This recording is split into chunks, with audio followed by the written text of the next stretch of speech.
So nilabas na pala ni Muntong yung bagong Starlight ni Lilian nung isang araw. Tutulog ka sa pansikan eh. Kaya naman syempre matag autoget na ito kay Pabida.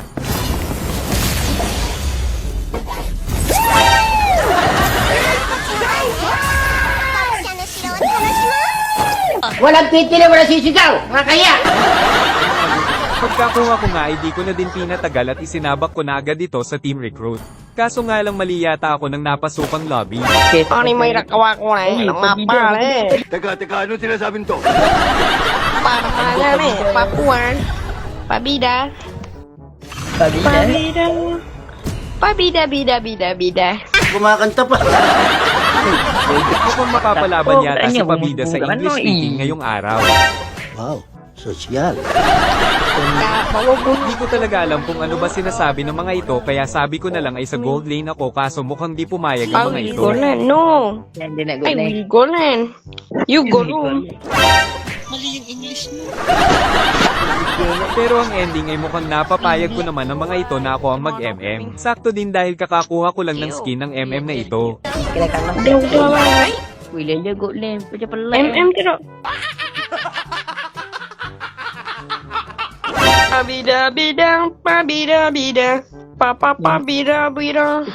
Galing ha? Pagka-start naman ng laro ay napachat naman yung Brock na sa tingin ko ay naiintindihan naman ng Roger. Ayok lang, really. Yung meta. At ganyan ka magsalita. Sabog ka ba? Sabog ka? Katapat ko nga pala dito ay si Brody na sa tingin ko ay sobrang basic lang na makasabay ang isang marksman Lilia dito. Talaga? Bongga. Arcade. Dahil early game pa lang kaya wala pa talagang damage itong si Lilia. Kaya naman nagawang makatakas ng Brody. Ko, puro forma ka lang eh. Medyo nagkaroon naman ng clash dito kaya syempre para mapakit ako na malakas akong MM kaya nakisalin ako dito. Ulul.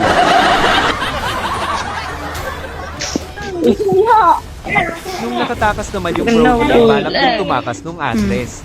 Pero syempre di na namin ito tinigilan kaya naman ito nangyari sa kanya. Anjing le. Kulay ku.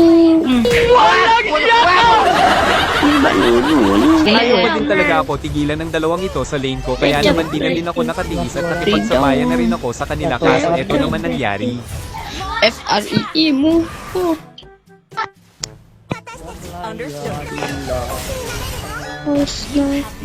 Ikaw ang nanghabol, ikaw natulog. Balak sana naming agawin ng Bill yung turtle dahil sobrang layo ng core namin kaso ito naman nangyari. The enemy has slain. Naki. Hindi man din ang dumasihan. Ito ako na noro. Ditakit ito eh. Arre, yun. Kala mo, kadiktas ka ha? Anyways, mabalik ako sa kalane ko dahil medyo gumugusto na din talaga itong si my idol Brody. Aminin mo kung di mo kaya. Rita, di naman jadi siya tu. Di lamba. Aba, nagtitipi-tipi pa talaga ito sa harap ko. Akala niya ata Dudungan maiinis ako sa tos, ginagawa gatos. niya kaya naman pumalag na ako dito para malaman niya. Katus na bigyan. Ang bilis na tunaw ah. Nung pangalawang pagkakataon naman na nagharap kami ni Brody ay binigyan ko ito ng magandang laban. Mama. Ito panoorin nyo. Cute, ito beli farming no, minion.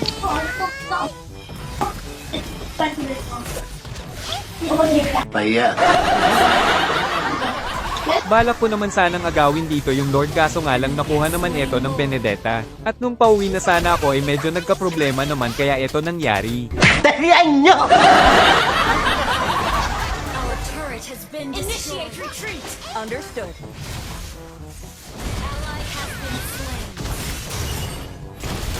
Patay! Habang nagkakagulo naman sila sa mid lane ay tamang segue lang muna si Pabida dito sa top lane. Ulul. At nung na-takedown ko na yung Tore ay agad-agad na din akong umuwi dahil feeling ko papunta ng mga kalaban at eto nga mga nangyari. Pati nga chepo mo. Nung bandang late game ay puro def na lang ginawa namin. Kasalanan mo naman lahat yan eh. Kaso nga lang din na talaga kinaya kaya naman na takedown na nga natalo pa si Pabida. You have slain an enemy.